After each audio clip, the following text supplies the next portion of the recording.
Hey guys, it's Dragon Ball for Life here today, and I'm back with another video. Now, today's video, I'm going to be reviewing GT's final arc, the Shadow Dragon arc.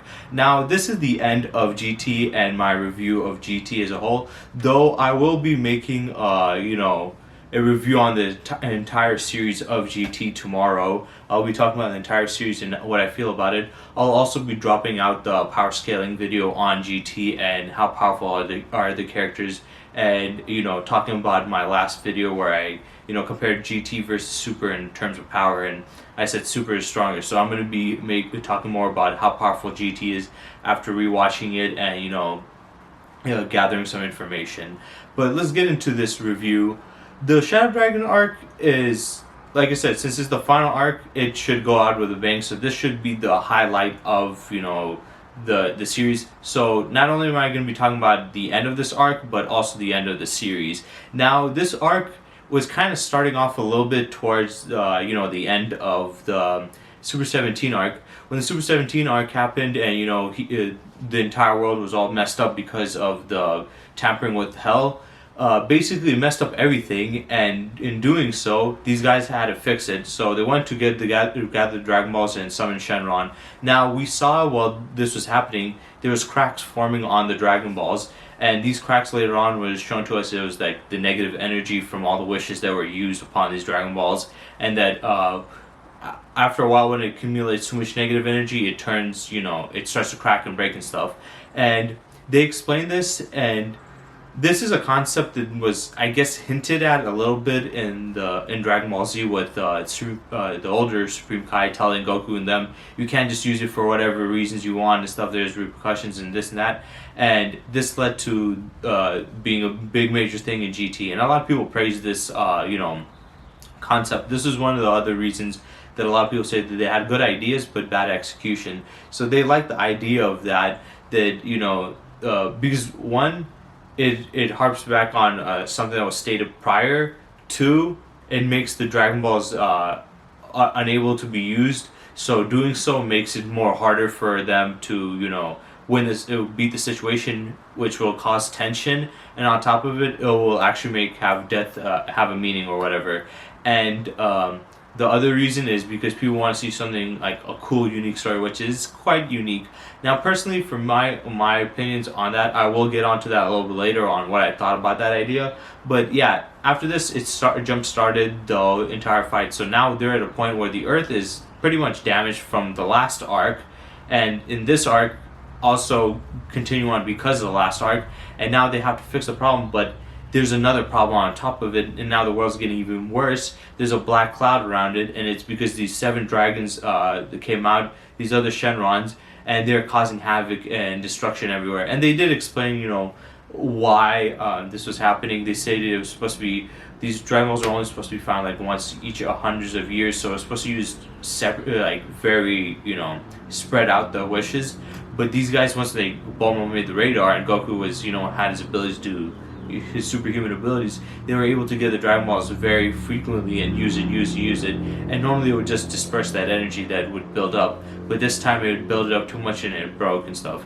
So that's what happened right there with that.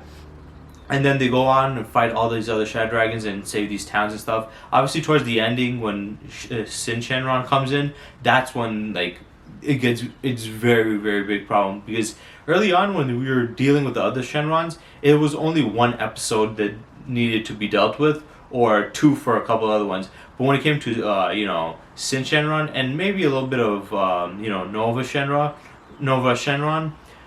there was a little bit more episodes for it. But the Sin Shenron obviously took the majority of the screen time as the Shadow Dragon.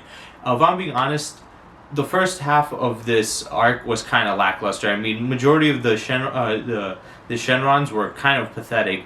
I mean, you got a guy that can, he has pollution and he's not very strong. So that was lame, and the way they beat him was lame. Then we have a guy who has the power to absorb electricity and electrocute people, also pretty lame. Then you had a Shadow Dragon which could, manipulate water and air, also pretty lame.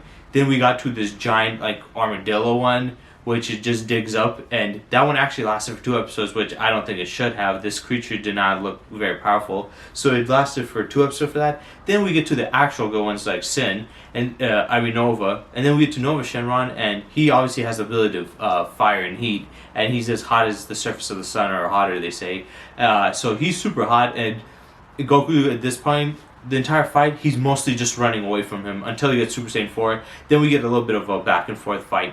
If I'm being honest, like I said, the majority of the beginning of this arc was kind of lackluster. I didn't give a shit about any of the Shadow Dragons except for Sin and Nova. I didn't even care for Ice. Ice was just the counter copy of Nova Shenron, and unlike Nova, who has he's actually a good-hearted person and has like morals and like a noble way of fighting. Sin is just the generic villain type where they don't care and do whatever, and I don't have a problem with that, but like none of these other villains had anything special going for them anyway, so I was like, you're not that special either. But yeah, those are the only two ones that are good, and I would say those are the only ones that are actually have cool designs. The rest of them were pretty lame, especially the Armadillo one. That looked like crap to me.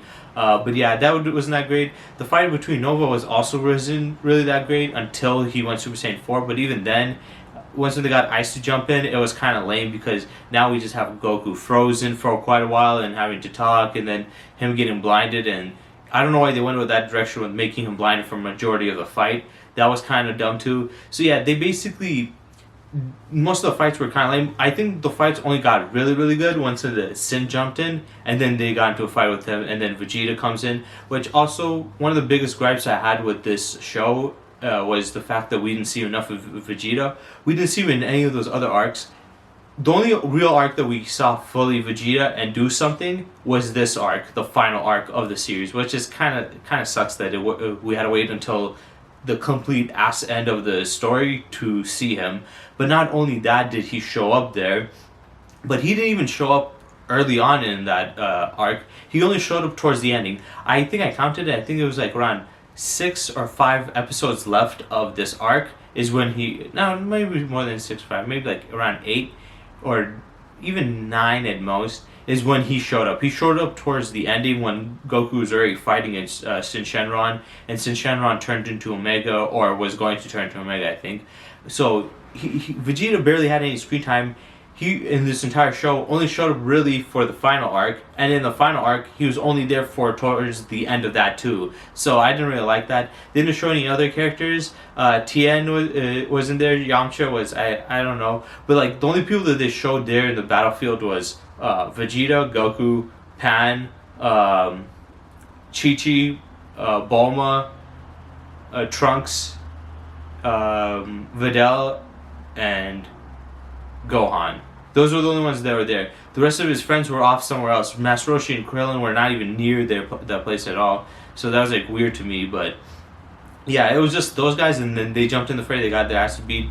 Oh yeah, also I forgot about Majub. Majub also showed up. So then now they're trying to give Goku power to power him up again, to be able to handle him. And then he's still struggling. Then Vegeta comes in and he helps him out. Then they go, they turn into, what's the thing called? Gogeta, Super Saiyan 4 Gogeta, which he's cool and I love his abilities, but I don't get why Gogeta was messing around. There was no need for him to mess around. I mean, from the movie that we saw, the last time we saw, Gogeta, and the first time we saw Gogeta, he was a serious character. Vegeta was the goofy one that was playing around, and Gogeta was the serious one. But in this one, they just made him the same thing as Vegeta, which I didn't like. I liked how they did him in, I think it was the Fusion Reborn movie. They made him basically, he was the exact opposite of Vegeta. He was a serious type. I consider like Gogeta having more of Vegeta's mentality, and Vegeta having more of Goku's mentality when it comes to fighting. Like messing around or taking stuff seriously. So this one, they for some reason made him exactly the same with his personality and how he acted, which, like I said, I did not like at all. I thought it was kind of dumb that they did that, to be honest. Then we had, what's it called? We had, sorry for that. But we basically had, them just going back and forth at this point. They were just going back and forth in the fight. But yeah, the Gogeta thing, I didn't get it because he could have easily wiped him out. They were prolonging this ending for no reason. I hate when shows do that where they prolong something when they could instantly finish it. I had the same problem with the baby arc because we could have finished it easier if Goku destroyed the Blitzwave machine that Bulma created, or just blew off his tail, which he did anyway in the ending. But he had to take him down and stuff, which I don't get why when you could have easily ended it. And then we have this one where they could have wiped out Omega Shenron with Gogeta, but they didn't. They made him dumb and the opposite of what he was in the Fusion Reborn movie, simply so they can prolong this ending and have him die through the Spirit Bomb. And that Universal Spirit Bomb is cool, but it took extra episodes just to end him when we could have finished him off with a Big Bang Kamehameha, and that would have had the same impact anyway. So I don't know why we had to wait and waste our time doing this. I really did not like the way they did that. Like I said, I didn't like the way they ended the baby arc. I didn't like the way they ended this. They could have made it shorter. They could have made it simpler. It was an easy route they could have ended it off with. But they did too much back before they had Nova come there. Nova could have obliterated him. Then they had Nova. No, he actually jumped into his body. And they're just doing a lot of stuff. And I'm going to be honest, at first the fight was cool, but then after a while it was just the same old, same stuff over and over and over again. It was very repetitive towards the end between Goku and Vegeta and Goku and Shenron, and after a while I was just like, you know what, can they just wrap this up and end it? They've been doing too much of them fighting, then the other guys trying to jump in and obviously getting bodied and can't do anything. I was like, can you just hurry up, wrap it up so we can finish this? And then they got to the desperate moments where Vegeta lost Super Saiyan 4, he can only go Super Saiyan. Goku's lost completely Super Saiyan 4 and all his power, and he's about it on the verge of death because Omega Shenron was about to destroy the entire place. And then Goku's doing the Spirit Bomb, gathering the energy. Vegeta jumps in, and then they take him out.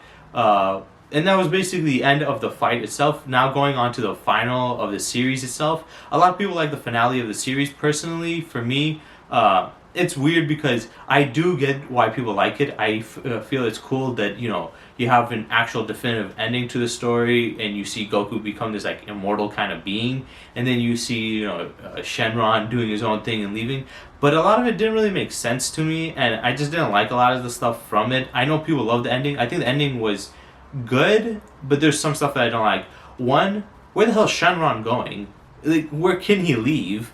Two, why is Goku going with him? This guy still has a family. This man just left his family. People always bitch about Goku being a terrible parent and leaving his family, but then they see this in the ending and nobody has a problem. So it's like, when he's doing this before, like, when he died in Z and didn't show up, people are like, man, he's such a terrible father. But now he's completely leaving and he doesn't need to, and you guys don't seem to have a problem with it. I just feel like it's hypocritical on that part. But yeah, him leaving, I don't know why they did that. It just made him more of a dick. Like, he just left his entire family and all of his friends. It was a somber moment with him saying goodbye, but when they were showing the other characters, like, Tien and stuff, it just showcased how little of an impact they had in this series. In GT, they had no impact. Yes, I know in Z, they were put more on the back burner, but at least they had some of an impact. We were shown them, they had something to be done in, Z. But in Super, in GT, they had no real screen time. I did not see Tien and Chaozu until literally the end, when we see them seeing Goku and like, oh my god, Goku's leaving. Like, really? What the fuck was that all about? I know Super doesn't show them to a high extent, but we've seen them actually do stuff in Super. The GT, and it's not just them, they do this with all the characters. Majority of the characters had no screen time. The only person who had really screen time was Goku and Pan, and a bit of Trunks early on. But after that, everybody else had no screen time at all. It was just the Goku show. No wonder people call it GT Goku time, because it was purely Goku's show. And I get it, he's the main character. I don't have a problem with the main character having the most time, but you can't have the main character have all the time and everybody else having none. People always complain about Z doing that and stuff, but then they never give GT shit for it, when that is the biggest problem I have with it. But yeah, the leaving stuff, him being immortal, I don't get what the hell that was all about. Him showing up to the tournament where, Goku Jr. and Vegeta Jr. are fighting, which I didn't care about Goku Jr. and Vegeta Jr. I know they have a solo GT film where they go through the life of Goku Jr., how he developed and stuff, and how he looked up to his grandfather Goku. But I didn't give a crap about him. Even when I watched that, I didn't care about him. I thought it was kind of lame. I was like, whatever. But yeah, Goku leaving like that was kind of a BS thing to do, to just leave his family like that and stuff.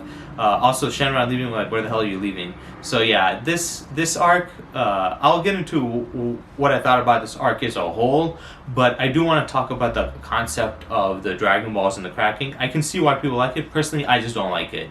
I don't like the fact that they added in this plot device and plot convenience just so they can get rid of the Dragon Balls. Because the whole statement by Elder Kai, people are like, well, he stated, but Elder Kai never stated what the problem was. He just stated that it's not natural to do this. This goes against the natural balance and order of life. And yes, they did touch upon it, and that's cool. But for me personally, I think GT just took the extra mile and ran with it to make it more serious. And I get that, but personally, I just don't like it. I don't like the fact that they inactivated the Dragon Balls and that, you know, they're making so serious. I get it, the Dragon Balls are overused and they could just put it on the back burner, but they shouldn't just get rid of it completely. I don't like that idea. Also, it's like, what do you expect? Most of these characters that they fight against opponents are dangerous in what they do. So it's like, they said we have to protect the Earth, but it's like, unless if you're having no more villains coming up, then obviously you can protect the Earth and not need the Dragon Balls. But like, prior to that, whatever. But yeah, I did not like that they took a little statement from Z, from Elder Kai, and over-exaggerated and like, yep, this is what it means. And on top of it, it's like, if that was the case that the Dragon Balls were cracking stuff, why didn't Kami tell them? Why didn't Kami warn them? Why didn't Piccolo warn them when he absorbed Kami? And I know they mentioned that there's some council or something that agreed that they shouldn't tell humanity. But here's the thing: one, that is probably just Popo and Kami, and two, that was back then when the Dragon Balls weren't easily to get. They blame Bulma for having the radar and being able to easily get it. Okay, if that was the case, then why wouldn't, Kami be like, okay, look, this is a danger, let me warn them. Or Piccolo, they should have been warned about the severity of keep on using the Dragon Balls and what it can do. Especially if they can do it and they're gonna do it. If they get no warning, why would they stop doing it? So I feel like that was just a plot convenience. Obviously, that was never in the original. This was all Toei's idea. It was the original idea. Maybe Toriyama had some designs, but he never thought of this. And I just think it's dumb that they have that. But if that was the case, if that was such a big problem, why didn't he warn them? Why every time these big problems happen, and these guys can handle it, they don't warn them? We had it with Black Star Dragon Balls. They were on the lookout. Popo and Kami and Dende never warned any of them about this, and they did the same thing with the Dragon Balls now. They're saying, oh, it does this, and this is how it's always worked. Yet you've never ever explained this until now, towards the end of the entire franchise. Good job. What the fuck? That's the dumbest reason, and the reasoning was so piss poor. It's like, oh, well, they agreed not to. Okay, at that time it would have probably made sense, but now you're at a time where they can get it and the threat is really there. So why not deal with that threat and end it? That was just dumb. Also, I just don't like the idea of the Shadow Dragons itself, because if you think about it, it doesn't make sense that the Shadow Dragons should be a threat, because if they're coming from the Dragon Balls and separating from, also the evil Shenron, the black version of him, that was dumb as hell. I was like, why would he turn it to completely evil? And that was just stupid. But yeah, the other Shadow Dragons coming out, it makes no sense that they're be stronger than Shenron. Shenron as a whole is far weaker than them, because we saw Shenron getting obliterated by Demon King Piccolo, who at this point is far significantly underpowered compared to them. Yet we have the Shadow Dragons, and even though the Shadow Dragons weren't that powerful compared to who they were against in GT, these characters had a ton of power to gain. That's why they're so powerful.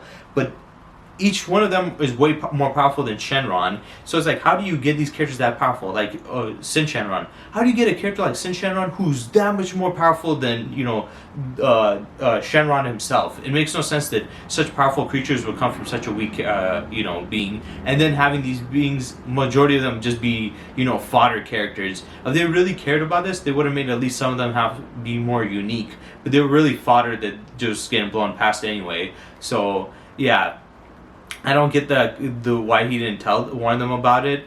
Also, why these dragons are way stronger than Shenron if they came from him. And the third problem with this is, technically, the Dragon Balls should have been restarted and cleansed. And the reason why I say this is, this was the Dragon Balls that they were talking about that made all these wishes on.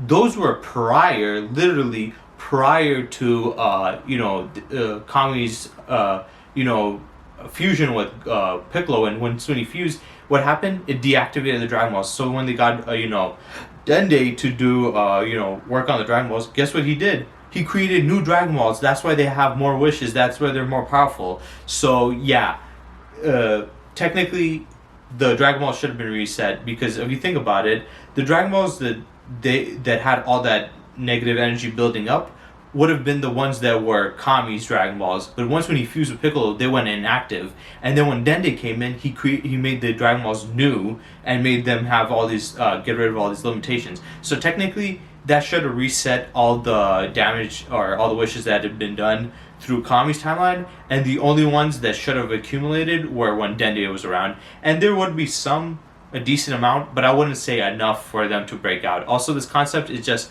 like I said, personally, is my personal thing, favorite personality about it. Some of you guys might be like, "Oh, I think that's a great idea. It makes it, more intense." I can see that. I understand that. For me personally, I did not like the fact that they did that to the Dragon Balls. I don't like the fact that they made them go away and then Shenron leaves and have that negative effect on it. I didn't like that. So yeah, I don't like the concept of this one. I did not like the majority of it.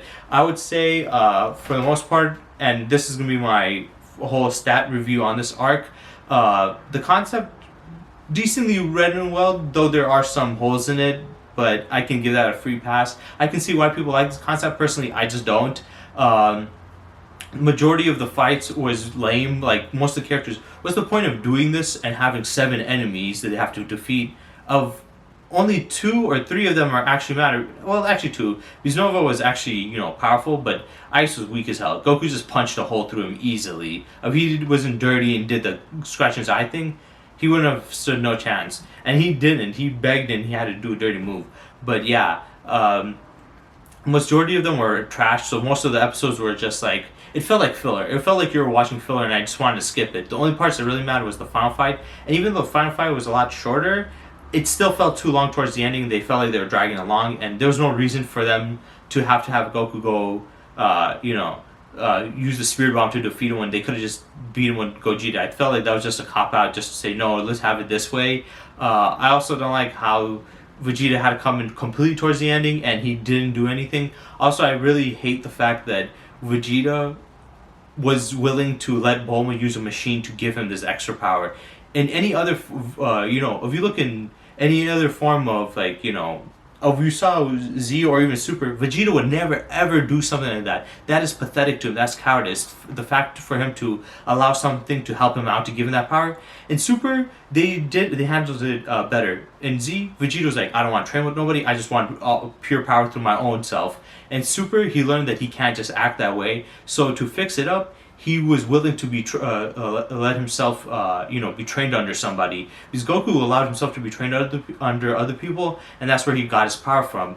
But Vegeta never allowed it, and in Super he allowed himself to be trained under somebody else and throw his pride away a bit. But in this one he completely throws it away and says, well, I'm not going to even just take training from somebody else, I'm just going to take complete power from something else. I just felt like that was pathetic, and that wasn't Vegeta to me. That's like a bitch made Vegeta. That was the opposite of what Vegeta would do.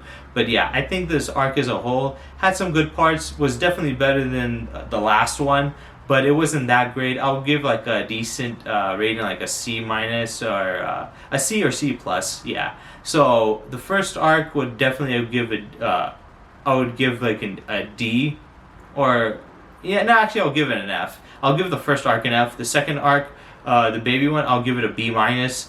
The third one, I would give a D. And this one, I'll give like a C to a C plus. It was decent, but like I said, the ending itself, I personally don't also like that ending, but I can see why people like it. I think it's still decently well written, but I just personally, my personal feelings on it, I just don't enjoy that. So yeah, the ending also, it was pretty good. So yeah, this arc was actually not too bad. Definitely the baby arc was the top of GT. It was the pinnacle of it. It was the peak, and it did go down significantly with the 17 arc, but it did rise up decently well with the Shadow Dragons arc. I just feel like if they did a different concept for the final arc instead of this, or if they were going to do this, at least make the other dragons have something special on them. And the Omega Shenron thing, I think they should have ended it earlier. They had multiple chances to end it earlier and better.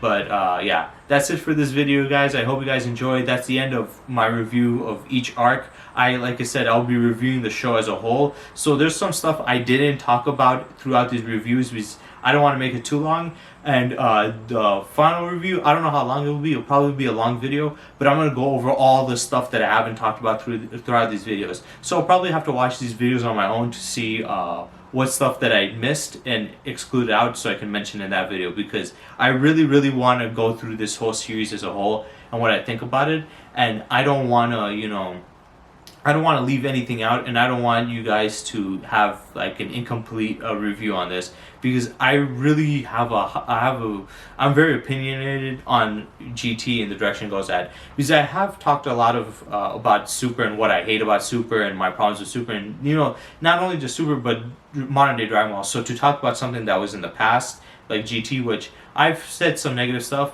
but I've never really rewatched it. So after rewatching it and now reviewing it, what do I feel about it? I'm going to give you guys a synopsis tomorrow. So yeah, I hope you guys enjoyed, and stay tuned for next time.